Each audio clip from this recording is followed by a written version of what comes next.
지역개발 그만하고 가정경제 살려야. 세계 최고의 지하철. 세계에서 우리나라처럼 지하철이 잘 된 나라는 없다. 에스컬레이터와 무빙워크, 엘리베이터, 크고 깨끗한 공중 화장실, 미니 독서 공간 등 갖추지 않은 것이 없다. 도시든 농촌이든 도로도 잘 조성되어 있고 곳곳에 꾸민 공원도 아름답다. 인공호수와 분수까지 갖춘 멋진 호수공원도 있다. 도시마다 대형 도서관과 시청이나 구청 이름을 딴 예술회관이나 문화관도 있다. 지자체마다 청사들은 멋진 위용을 자랑한다. 그러나 나는 마냥 기분이 좋지만은 않다. 아니, 씁쓸한 마음을 금할 수가 없다. 예산 낭비와 누수가 생각나서만은 아니다. 편리하고 화려하며 위용을 자랑하는 온갖 공공시설과는 달리 우리 국민 개개인의 삶은 각박하고 고달프기 그지없기 때문이다. 젊은이부터 노년층까지 안정된 삶을 사는 국민은 그리 많지 않다. 먹고 사는 것부터 녹록지 않고 인생의 중대사를 포기하고 사는 국민이 엄청나다. 젊은이들이 바늘구멍만한 취업문을 통과하기 위해 한평 고시방에 들어가 몇 년이고 제대로 먹지도 못하고 쪽잠을 자며 생활한다. 장년들은 아파트 한 칸 마련하는데 진빚 갚으랴, 아이들 학원 보내고 과외 시키랴, 노후 준비하랴, 부부가 맞벌이를 하여도 생활에 여유가 없다. 노년층은 자식들을 키우느라 돈과 시간을 다 쓰고 이제 남은 것은 아픈 몸뿐이다. 자식들은 자신들이 살기도 힘드니 부모를 부양할 여력이 없다. 병든 노인들은 요양원 밖에 갈 곳이 없다.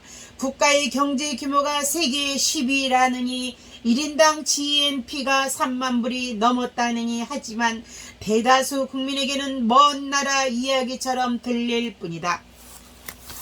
이제 가정경제를 살려야 한다. 가정은 사회라는 큰 집의 한 장 한 장 벽돌과 같다. 벽돌 한 장 한 장이 단단하고 서로 잘 결합되어 있어야 집 전체가 튼튼하다. 그런데 지금 우리 사회는 소수의 금강석처럼 단단하고 화려한 벽돌과 시멘트가 덜 들어간 부실하기 짝이 없는 다수의 벽돌이 엉성하게 쌓여 있고 겉모양만 요란하게 치장한 집과 같다. 겉모습에 아무리 돈을 들여 화려하게 치장해도 속이 문제인 집은 언제 무너질지 모르는 불안한 집이다. 그럼에도 정치인들은 선거 때만 되면 겉치장을 더해서 더 멋있게 보이도록 하여 집값이 더 나가게 해주겠다고 국민을 현혹한다. 지역개발은 이제 그만해도 충분하다. 세계 최고의 지하철, 사방팔방 연결된 도로, 호수가 있는 멋진 공원, 대형 도서관과 문화관, 호텔급 공중화장실, 그 이상 무엇을 더 하겠단 말인가. 국가 예산 따오기 지역 사업 발굴은 당장 중단되어야 한다. 그 대신 남아도는 예산으로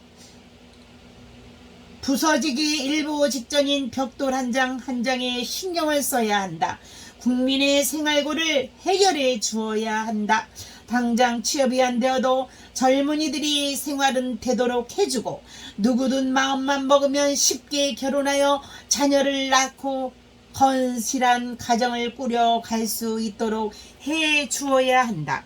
열심히 일하는 장년들이 어느 정도는 여유 있는 삶이 가능하게 해 주어야 한다. 빚 걱정 없고 사교육비 부담으로 허리가 휘청이지 않도록 국가가 나서서 주어야 한다. 우리나라 경제를 발전시킨 주역인 노년 세대가 노후를 걱정 없이 편안하게 보낼 수 있도록 국가가 관심을 보이고 노후 생계 문제를 해결해 주어야 한다. 지역개발 대신 개인과 가정 경제를 살려야 한다. 기본소득제와 국민배당금제, 바야흐로 인류 문명은 4차 산업시대로 접어들고 있다. 4차 산업혁명인 인공지능, 로봇 기술, 사물 인터넷, 드론, 자유주행차, 가상현실 등이 주도하는 차세대 산업혁명이다. 미래학자들은 이러한 인공지능과 디지털 시스템이 산업이나 일상생활에서 인간의 노동을 대신함으로써 장차 수많은 일자리가 사라질 것으로 내다보고 있다. 그래서 일자리를 잃고 실업 상태에 놓인 사람들이 엄청난 것으로 예측하고 있다. 이에 대한 대책으로 현재 기본소득제에 대한 논의가 세계적으로 일어나고 있으며 우리나라도 예외는 아니다. 특히 코로나19의 장기화로 국민의 생계가 위협받는 상황이 되면서 기본소득제의 논의가 여권 일각을 중심으로 급물살을 타고 있다. 최근에는 기본소득당이라는 정당까지도 생겼다. 나는 물론 4차 산업시대가 되어도 어느 정도는 대체할 일자리가 생기므로 일자리에 대해서는 그렇게 크게 걱정할 필요는 없다고 보지만 기본소득제를 논하고 있는 것에 대해서는 한마디 하고 싶다. 우선 학자나 정치인들은 지금 기본소득제를 논하면서 기본소득제의 기원을 서구에서 찾는데 이것은 정직한 태도가 아니라고 본다. 적어도 우리나라에서만큼은 내 방안에 영향이 없을 수 없다. 내가 이미 30여 년 전에 일정 나이 이상의 국민에게 매월 생활이 가능할 정도의 돈을 지급하는 방안을 비롯하여 일단의 방안들을 제시한 이래 그것들을 지속적으로 강조해 왔고 선거철이 되면 여야 정당의 선거 캠프에서 내 방안들을 연구하고 유사 방안을 만들어 왔던 것을 알만한 사람은 다 알고 있다. 사정이 이러한데도 기본소득제를 논하면서 내 방안이 구체화된 국민배당금제에 대해서는 한마디 언급 없이 기본소득제가 마치 서구의 제도인 것처럼 말하는 것은 솔직한 자세가 아니라고 생각한다. 기본소득제와 국민배당금제, 한편 기본소득제가 국가혁명당의 국민배당금제의 영향을 받았다고 하더라도 둘 사이에는 커다란 차이가 있음을 말해두고자 한다. 기본소득제는 국가가 국민에게 최소한의 인간다운 삶을 누리도록 조건 없이, 즉 재산의 많고 적음이나 근로 여부에 관계없이 모든 사회의 구성원에게 인간다운 생활을 할 수 있는 수준의 소득을 무조건적으로 지급하겠다는 것이 골자이다. 4차 산업혁명으로 일자리가 없어 수입이 없어지는 것에 대해 국가가 기본소득이라는 수입을 대신 제공한다는 것이다.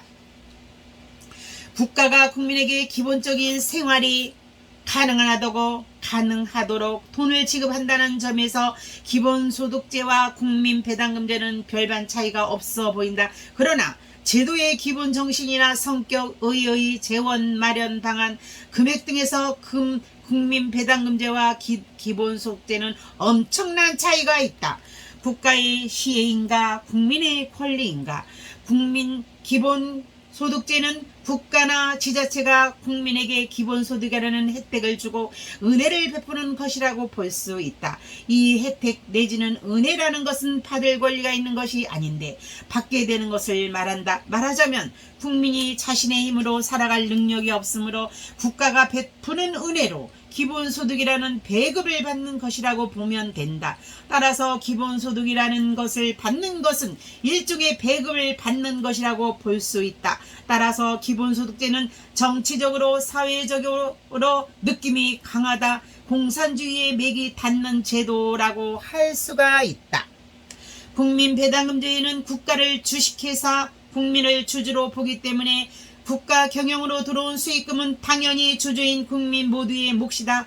따라서 국가 경영에 필요한 경비 외의 수익금이 주주인 국민에게 배당되어야 하는 것이 당연하다. 말하자면 배당금은 혜택이 아니라 국민의 당연한 권리다.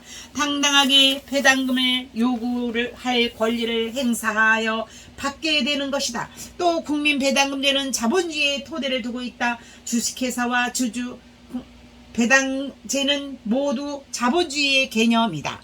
회사가 수익을 많이 내면 주주의 배당이 커지는 것처럼 국민배당금도 국가 수익이 많아지면 월 150만 원의 이상을 받을 수가 있다. 기본소득도 인간답게 살아갈 수 있도록 보장책을 마련해 달라는 생존 권역의 사회권에 의한 지급이라고 볼 수 있지만 이러한 권리는 사회주의의 국가에 배급받은 권리가 크게 다르지 않다. 그리고 이러한 제도는 국가가 국민을 통제하는 수단으로 악용될 수가 있다.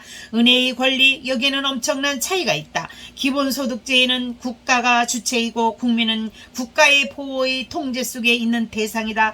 따라서 기본소득은 국민의 자존감을 훼손할 수가 있다. 인간의 자립과 자주정신을 건드린다. 생존권의 보장 차원으로 해도 왠지 당당한 기분이 들지 않는다. 그러나 국민배당금제에는 국민이 국가의 주인이라는 점이 강조된다. 국민은 주식회사 대한민국의 주주로서 국가 경영 수익금에 대해 당당하게 자신의 지분에 대한 배당금을 요구할 수가 있다. 따라서 국민배당금제는 국민의 자존감을 높이는 제도이며 국민을 실제적인 주인으로 대접하기 때문에 진정한 의미의 민주주의를 실현하는 제도라고 볼 수가 있다. 재원을 마련하의 차이. 기본소득제를 시행하려는 사람들은 투기소득에 대한 중과세, 소득세, 최고세율 인상, 법인세 인상, 토지세, 다국기업으로 공조강제 과세 등을 재원으로 하는 방안으로 검토 중이라고 한다. 말하자면 증세가 주요 재원 마련 방안이다. 세금을 더 거두어서 필요한 예산을 충당한다는 것이다. 증세에 대한 국민 저항에 대해서는 기본소득의 혜택을 부자나 가난한 사람이나 상관하지 않고 똑같이 받기 때문에 그다지 크지 않다는 것은 낙관론을 펴고 있다. 그러나 지금처럼 방만한 예산 집행과 불필요한 다른 제도를 그대로 유지하면서 기본소득제만 실시하는 것은 재원 마련에 한계가 있을 수밖에 없고 재원의 증세에만 두기 때문에 납세자의 불만이 커질 수가 있다. 국민배당금제는 현행 국가 예산의 약 70%를 전략하고 불필요한 제도 폐지, 세금 통폐합, 재산비례 벌금제, 교도소 폐지, 특수사업자 신설 등으로 재원으로 마련한다. 오히려 기본소득제와는 반대로 상속세, 재산세 등의 폐지와 세금 통폐합으로 직접세와 줄어 세금 부담이 직접 적게 느껴지고 또 세금 포인트 제도도 성실하게 세금을 내는 사람들은 사회로부터 존경을 받을 수 있도록 우선하기 때문에 세금을 더 많이 내려는 사회 분위기가 형성되는 등 예산 확보에는 아무런 문제가 없다. 세금 포인트 제도는 세금을 많이 내거나 성실하게 내면 그만큼 국가에서 포인트를 주고 우대하는 제도이다. 세금 기부 포인트가 높은 사람은 국가 유공자로 우대하고 자동차 번호판 색상을 달리하는 등의 방법을 통해 사회에서 존경받을 수 있도록 하고 혹 회사가 부도가 나더라도 국가에서 회생할 수 있도록 도와주는 등 혜택을 준다. 세금 포인트는 상속도 가능하다. 이렇게 하면 사람들이 세금 내는 것을 아까워하지 않으며 오히려 경쟁적으로 더 내려고 하고 납세를 통해 사회에 기여하려는 사람들이 많아질 수가 있다. 이러한 사회적 분위기는 시대적 대세가 될 수가 있다. 국민을 세금을 내주는 기업들 덕분에 배당금을 받음으로 기업이 더 잘돼서 더 많은 이윤을 낼 수 있도록 기업을 응원하게 되므로 국민에게 개개인과 기업이 모두 잘되는 상생의 구조가 만들어질 뿐만 아니라 경제 규모가 더욱 커지면서 세수도 늘어 예산 확보에는 아무런 문제가 없다. 한편 기본소득제는 기본의 국가 예산이나 제도 등을 그대로 둔 채 시행하기 때문에 그 금액에 한계가 있을 수밖에 없다. 세금을 추가로 많이 거두면 조세 저항이 있을 수밖에 없고 국가 부채를 내는 것도 부담스러운 일이다. 그래서 기본소득제를 주장하는 측에서 실제 실행을 고려하여 계산해 본 결과 고작 1년에 50만 원이나 100만 원을 줄 정도로 줄 수 있다는 이야기가 나오게 되는 것이다.